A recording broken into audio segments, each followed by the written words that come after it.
নমস্কাৰ বন্ধু বান্ধৱীসকল, আপোনালোক সকলোকে মোৰ আজিৰ এই নতুন এটা ব্যতিক্ৰমী ভিডিঅ'লৈ স্বাগতম জনাইছোঁ। বন্ধু বান্ধৱীসকল, আমি যদি পঢ়া শুনা কৰাৰ লগতে অলপমান যদি গাৰ্ডেনিঙতো ধ্যান দিবলৈ পাৰোঁ তেনেহ'লে নিশ্চয় ভাল হ'ব, নহয় জানো? ফুলৰ বাগানটো সকলোৰে ঘৰতে থাকে। আমি যদি তাৰ লগতে ফল মূলৰো যদি বাগান এখন খুলি ল'বলৈ পাৰোঁ তেনেহ'লে চাই বহুত ভাল লাগিব। ৰাস্তাইদি যোৱা মানুহেও চাই ভাল পাব, নহয় জানো? তো মই এইটো আমৰ ডাল ধৰি ৰাখিছিলোঁ। যোৱা লকডাউনৰ সময়তে মই ফ্ৰী আছিলোঁ, তো মই ধৰিলোঁ।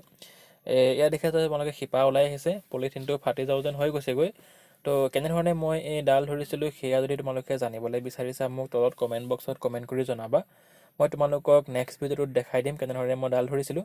এয়া চোৱা, সকলোৰে ফালৰ পৰাই শিপা ওলাই আহিছে, ঠিক আছে। তো এইবিধ হৈছে অমৰাপলি আমৰ প্ৰজাতি হয়। এইটো এটা দশেৰা আমৰ হাইব্ৰিড প্ৰজাতি হয়। আমাৰ ভাৰতত টোটেল 1200ৰ পৰা 1500টা আমৰ প্ৰজাতি আছে আৰু আমে উষ্ণতা প্ৰৱণ এলেকাত ঠাইত থাকি ভাল পায়। তো তাত গ্ৰ' ভালকৈ হয়, ঠিক আছে। তো ইয়াক মই কেনেধৰণে এতিয়া টাবত লগাম, কি কি প্ৰচেছ থাকিব, সেই সকলোখিনি মই তোমালোকক দেখাই দিম। যদি ভিডিঅ'টো ভাল লাগে তেনেহ'লে প্লিজ লাইক কৰিবা, আৰু যদি প্ৰথমবাৰ মোৰ চেনেলটোলৈ ভিজিট কৰিছা তেন্তে প্লিজ চেনেলটো ছাবস্ক্ৰাইব কৰি ল'বা। এয়া মই আৰু এটা ডালত লগাই থৈছোঁ, কিন্তু তাৰ এতিয়ালৈকে বৰ্তমানলৈকে শিপা ওলোৱা নাই। আৰু এয়া হৈছে মোৰ ঘৰৰ পিছফালে থকা নৰা বগৰীজোপা। ইয়াত দেখিছে তোমালোকে নৰা বগৰী লাগি আছে, আৰু ইয়াতো মই ডাল ধৰি ৰাখিছোঁ। আৰু তাৰ লগতে আমাৰ যি গোলনেমু হয় তাতো মই এনেধৰণে ধৰি ৰাখিছোঁ। আৰু এয়া লগোৱা বেছিদিন হোৱা নাই, এসপ্তাহমান হৈছে।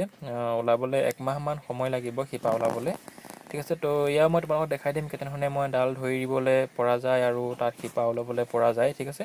তো তেতিয়া শিপা ওলালে কি হ'ব, ডাল ধৰাৰ ফলত যে অতি সোনকালেই সৰুতেই লাগি যাব, ঠিক আছে। দেখিবলৈও ভাল লাগে, টাবত লগাই পেলাই থ'বলৈ পাৰিবা তোমালোকে। আৰু এইটো হৈছে টাব মই কিনি আনিছোঁ, এয়া তোমালোকৰ 10 ইঞ্চিৰ টাব হয়। আৰু এয়া হৈছে মোৰ গাৰ্ডেন চইল, আৰু এয়া হৈছে মোৰ লগৰ এজনৰ ঘৰৰ পৰা অনা সাৰুৱা মাটি। এয়া হৈছে কোকোপিট, 30 ৰুপিজ ল'ব, ½ কেজি হয়, ঠিক আছে। তো ইয়াত তোমালোকে বজাৰত অতি সহজে উপলব্ধ হয় এইবিলাক। আৰু এয়া হৈছে ভাৰ্মি কম্প'ষ্ট অৰ্থাৎ কেঁচুসাৰ, 20 টকা লৈছে, 1 কেজি ওজনৰ হয়। তোমালোকৰ ঠাইত ইয়াৰ দাম কিমান হয় সেয়া মোক জনাবলৈ নাপাহৰিবা। মই টাবটোত তলত শিলগুটি আৰু ৰিভাৰ চেণ্ড দি লৈছোঁ যাতে ড্ৰেইনেজ ছিষ্টেমটো ভাল হয়। আৰু যিখিনি সাৰুৱা মাটিখিনি আনিছোঁ এয়া অলপমান যিটো মিক্স হৈ আছে অপ্ৰয়োজনীয় বস্তুবিলাক, যেনে তোমালোকৰ পলিথিন বা শিলগুটি এইবিলাক আছে, এক্সেছ হয় শিলগুটি এইবিলাক, মইতো সেইবিলাক ছাইড কৰি দিম যাতে শিপা মেলাত গছজোপাৰ সুবিধা হয় আৰু যাতে ভালদৰে গ্ৰ' হয়। আৰু তাৰ লগতে তোমালোকে পেষ্টিচাইড দিবলৈ পাৰা যাতে এফেক্ট নহয়, ফাংগাল এফেক্ট নহয়, ঠিক আছে। তো এয়া হৈছে গাৰ্ডেন চইল, আৰু ইয়াত মই এতিয়া এইখিনি মিক্স কৰি ল'ম, ঠিক আছে।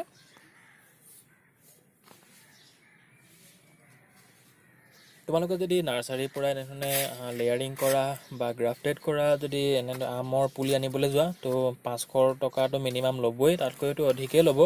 তো ইজি মেথড, মাত্ৰ 50 টকা খৰচ হ'ব। কেনেধৰণে লগাবলৈ পাৰি সেয়া সকলোখিনি তোমালোকে শিকি ল'বলৈ পাৰিবা। তো ভিডিঅ'টো সম্পূৰ্ণ শেষলৈকে চাবা। এয়া চোৱা, মই যিবিলাক অপ্ৰয়োজনীয় বস্তুবিলাক আছে সেইখিনি ছাইড কৰি ল'লোঁ, আৰু এতিয়া মই এইখিনি মিক্স কৰিব লৈছোঁ। আৰু ইয়াৰ লগতে আমি কোকোপিটখিনিও মিক্স কৰিম, আৰু তাৰ লগতে ভাৰ্মি কম্প'ষ্ট অৰ্থাৎ কেঁচুসাৰো মিক্স কৰিবলৈ পৰা যায়। তোমালোকে যদি গোবৰ সাৰো দিবলৈ বিচাৰা, কাউডাং কম্প'ষ্ট বুলি কোৱা হয়, সেইখিনিও যদি দিবলৈ বিচাৰা তেনেহ'লে দিব পাৰা। কিন্তু কেঁচুসাৰ মই বেছি ভাল পাওঁ দিবলৈ, সেইকাৰণে মই কেঁচুসাৰ মিলাম।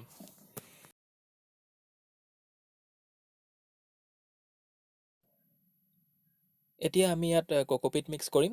ইয়াৰ অনুপাত হৈছে 60% লৈছোঁ মই তোমালোকৰ যি গাৰ্ডেন চইল, 20% লৈছোঁ মই সাৰুৱা মাটিখিনি, আৰু 10% মই দিম কোকোপিট, আৰু 10% দিম মই কেঁচুসাৰ। তো এই গোটেইখিনি দিয়াৰ লগত মিক্স কৰি ল'বা এতিয়া, ঠিক আছে। প্ৰথমতেতো মই সাৰুৱা মাটিখিনি দিলোঁ, এতিয়া মই কোকোপিটখিনি মিক্স কৰি ল'ম। কোকোপিট দিয়াৰ ফলত কি হ'ব, যি মাটিখিনিৰ মইশ্চাৰ লেভেল হয় সেয়া ভালদৰে তোমালোকৰ মেইনটেইন থাকিব, যাতে গছজোপা ভালদৰে পানী পাই থাকে আৰু মাটিখিনিও কোমল কৰি ৰাখে কোকোপিট দিয়াৰ ফলত। কোকোপিটটো মানুহে ঘৰত অতি সহজে বনাই ল'বলৈ পাৰে। যদি সেয়া জানিবলৈ বিচাৰিছা মোক কমেণ্ট বক্সত কমেণ্ট কৰি জনাবা, মই তোমালোকক শিকাই দিম। আৰু এয়া হৈছে ভাৰ্মি কম্প'ষ্ট অৰ্থাৎ কেঁচুসাৰ। কেঁচুসাৰ দিয়াৰ ফলত যি মাটিখিনিত সাৰৰ প্ৰয়োজন হ'ব সেয়া ভালদৰে পাই থাকিব, আৰু গছজোপাও অতি সোনকালে গ্ৰ' হৈ যায়। কেঁচুসাৰ মই বহুত ভাল পাওঁ। তোমালোকৰ যি কাউডাং কম্প'ষ্ট থাকে তাতকৈ কেঁচুসাৰখিনি যথেষ্ট ভাল, আৰু দামো কম, 20 টকাত 1 কেজি পোৱা যায়নো কি বেয়া আছে, নহয় জানো?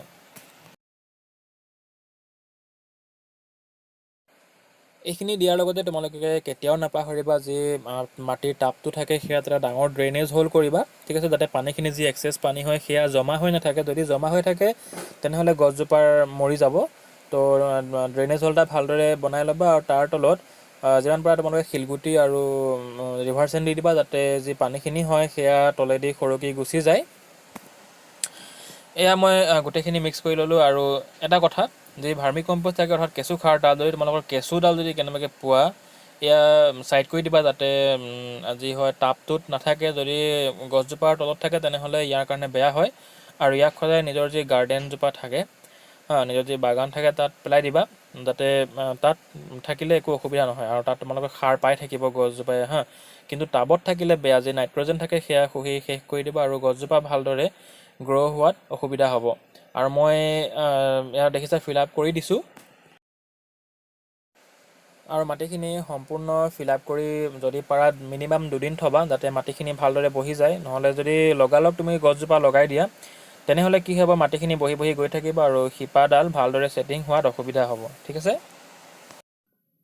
মাটিখিনি সম্পূৰ্ণৰূপে ফিল আপ কৰাৰ পাছত এয়া হাতেৰে জোৰ জোৰকৈ হেঁচি দিবা আৰু পাৰিলে ঠেকেচি দিবা, যাতে মাজত যি গেপ আছে সেয়া গেপ নাইকিয়া হৈ যাওক। আৰু 2 দিনমান মাটিখিনি বহিবলৈ দিবা, তাৰ পিছতহে যিজোপা গছ থাকে সেইজোপা ট্ৰান্সপ্লেণ্ট কৰিবা।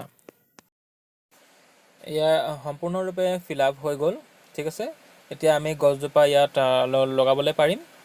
তো মোৰতো লেঙেৰা আমটো খাই বেছি ভাল লাগে। তোমালোকৰ কোনবিধ ভেৰাইটিৰ আম খাই বেছি ভাল লাগে মোক কমেণ্ট বক্সত কমেণ্ট কৰি জনাবাচোন নিশ্চয়, ঠিক আছে। আৰু মই বিভিন্ন ধৰণৰ পুলি আনি থৈছোঁ, যেনে তোমালোকৰ ব্লেক মেংগ' আৰু থাইলেণ্ড ভেৰাইটি আম আনি থৈছোঁ, যিটো 12 মাহত লাগি থাকে। আৰু লিচু আনি থৈছোঁ, চিডলেছ লিচু। এয়া মই ডালটো কাটিম এতিয়া, আৰু ডালটো কাটি পেলাই মই যি মোৰ টাবটো ছেটিং কৰিছোঁ তালৈ মই লৈ যাম।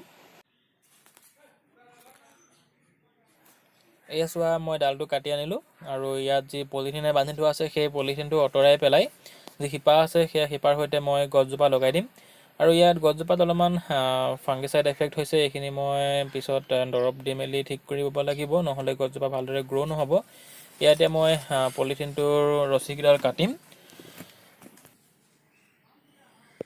শিপা ওলাবলৈ ইয়াত মই বালি মাটি দিছিলোঁ। তোমালোকে যদি পাৰা ইয়াত কক'পিটো দিবলৈ পাৰা, কক'পিট দিলে শিপা বেছিকৈ মেলাত সুবিধা হয়। কিন্তু কোনো ধৰণৰ সাৰ নিদিবা, যদি সাৰ দিয়া তেনেহ'লে ডালটোত ইনফেকশ্যন হ'ব আৰু শিপা নোলাব।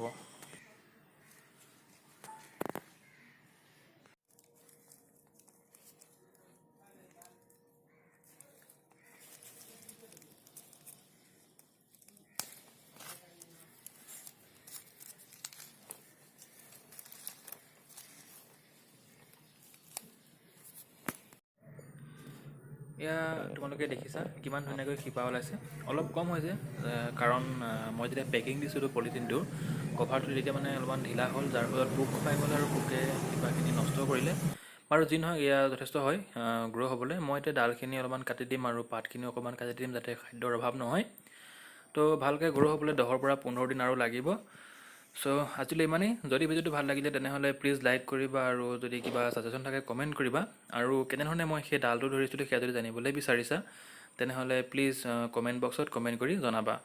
আৰু আজিলৈ ইমানেই, ঠিক আছে, ধন্যবাদ।